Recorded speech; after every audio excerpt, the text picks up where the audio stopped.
Hi, this is Risa with Risa Kerbo Creative, and I'm going to show you how to take one petal shape to make several different beautiful felt flowers by just changing the way we either glue or design the petal itself. So it's super easy and fun. We're going to start with this one.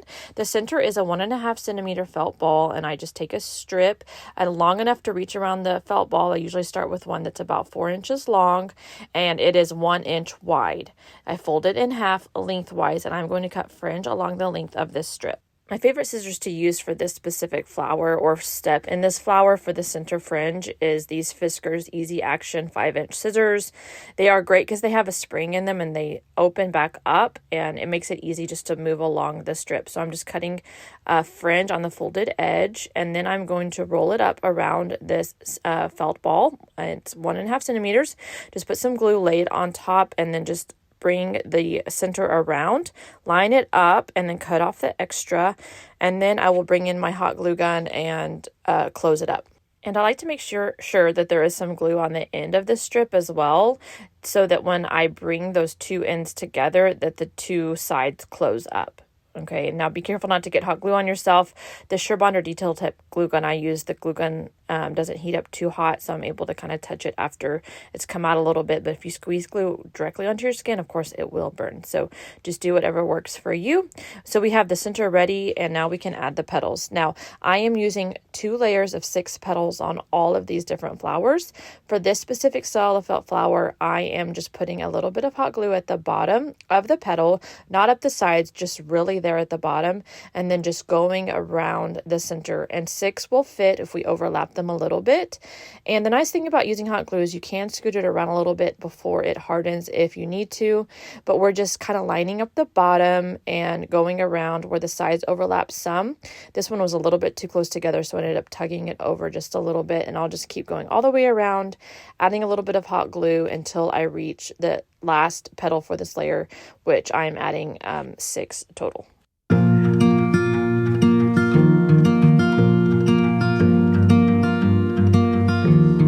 When I get to the last petal of the layer, I just want to make sure that one side is over and under on the other.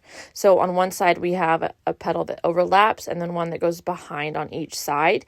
And that gives us a continuous circle all the way around. For the second layer of petals, we're just adding one behind where 2 petals meet. So we're just kind of staggering them a little bit. We're not putting them directly behind the flower petal in front of it, but rather in between the 2 that meet in front of it. But we'll still use the same amount of petals on the second layer, which is 6, going all the way around until we get to the end, and it will fit nicely right there where it should. So we've got 12 petals total. Don't worry if your gaps are a little off, it will still look really nice. So for this flower, we're using the same exact petals, but we're doing a new method where we're adding heat. So I've already hairsprayed these petals and let it dry, and then I am using this little Clover mini iron tool, and I will link it in the description so you can see exactly what I'm using.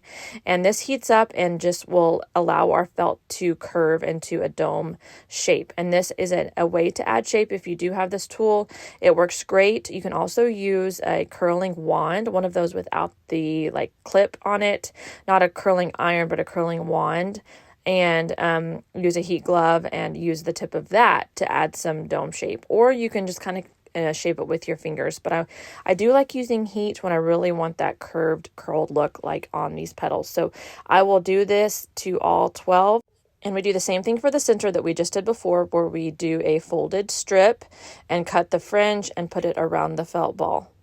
These steps are also very similar to the last flower, even though our petal shapes are a little bit different, where we do 6 around the first layer and then come back around and do 6 around the second. And they will just line up nice and evenly side by side, overlapping a little bit. But because the petals are shaped differently, they'll come up and around and just be nice and curved and really 3-dimensional for this flower. So we use 2 layers of 6 petals each for this flower, also with a total of 12 petals.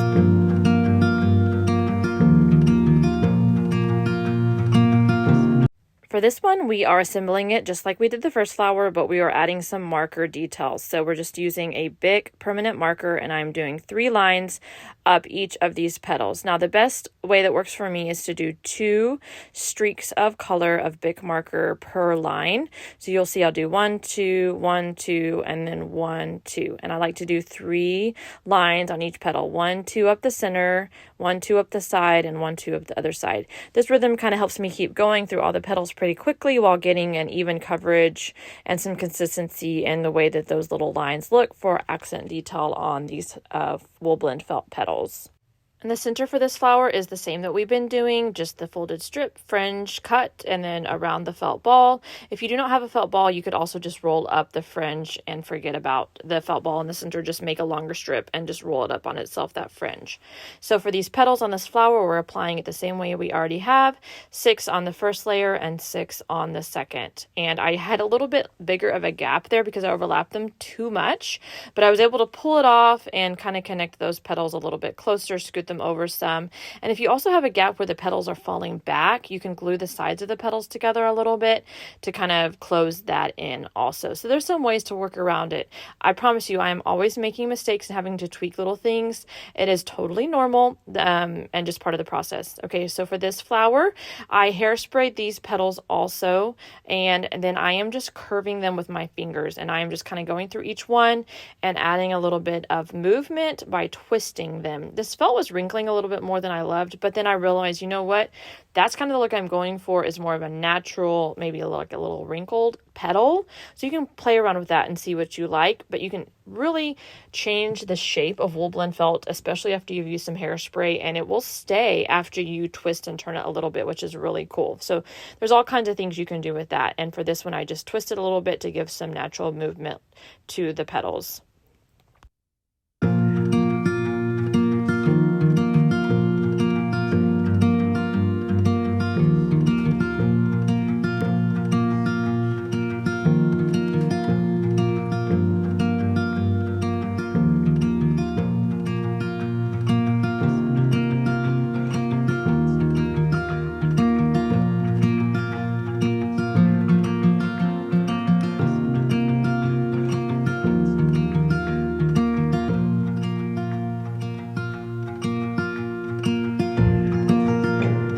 For this flower, I added some dimension to the petals by adding glue and then pinching it closed. There's 2 different ways to do this. First is just to apply glue to the bottom of the petal like usual, attach it to the center, and then pinch.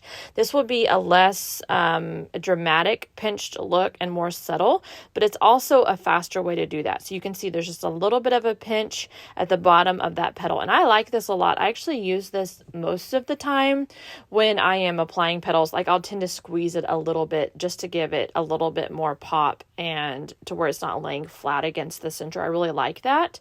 You can add more glue and pinch a little bit harder to try and get this closed, but this is a really fun way just to add some subtle definition to the petals. So I did 6 around this layer, and then for the second layer, I'm going to show you a different way to add some dimension.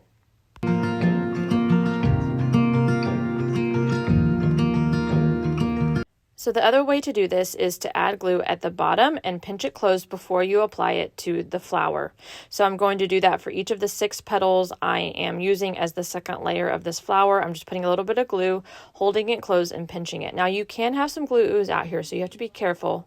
One way I think about that to keep myself from getting burned, well, I'm not doing it here, so don't do as I do as I say if you're worried about getting burned, but it's just to be careful not to put my glue or to put my hands where the glue is going to come out. So I'm thinking about when I squeeze this petal, where will the glue go out, and then to keep my fingers away.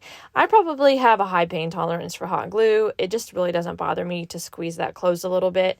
The other option you can do is, instead of using your fingers to pinch it closed, is just to use some little sewing like binding clips to pinch that closed for you. After they're pinched, you could just put glue along that little edge and then attach that to the center of the flower and just hold it where you want it. Now there's 6 little gaps, which works out really well because we're just applying those petals in those gaps, and that gap is there because the 2 petals in front of it overlap, but leave at the bottom where the bases are, leave a little spot for you to attach another flower. So it makes it really easy and quick to put the second layer, because you can see like almost immediately when you turn over the flower, this is where it's supposed to go. And so we will come back around with these 6 petals and create a second layer of felt flower petals for this nice full pinched flower.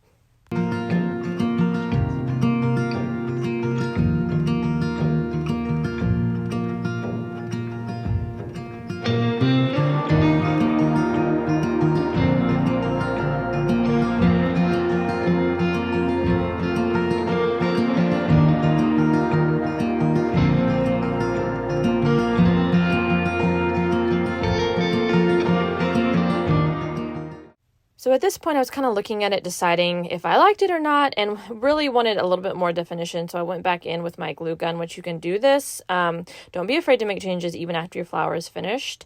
And I wanted just a little bit more dimension. So I reached in with this detail tip hot glue gun and added some more glue and then pinched it closed so it was a little bit more defined. So that kind of gave me the look I wanted. So there we go. Really fun, simple designs using the same petal shape, which I will link in the description. Gives us just a lot of different looks to use in a felt flower making. We can add these to stems. We can put leaves on, which is what I did on that center flower. It has some leaves attached, which I used the exact same petal for. Just put some wire in the middle and just make an arrangement on a wreath, assign a bouquet. So these felt flowers are a lot of fun to make, and we don't need a bunch of different petal shapes, even though I love using a bunch of different petal shapes, but it's fun to use one and see what all we can come up with when making felt flowers. So these techniques can be used to make a lot of different felt flowers using all the different shapes available in my Design Hub membership.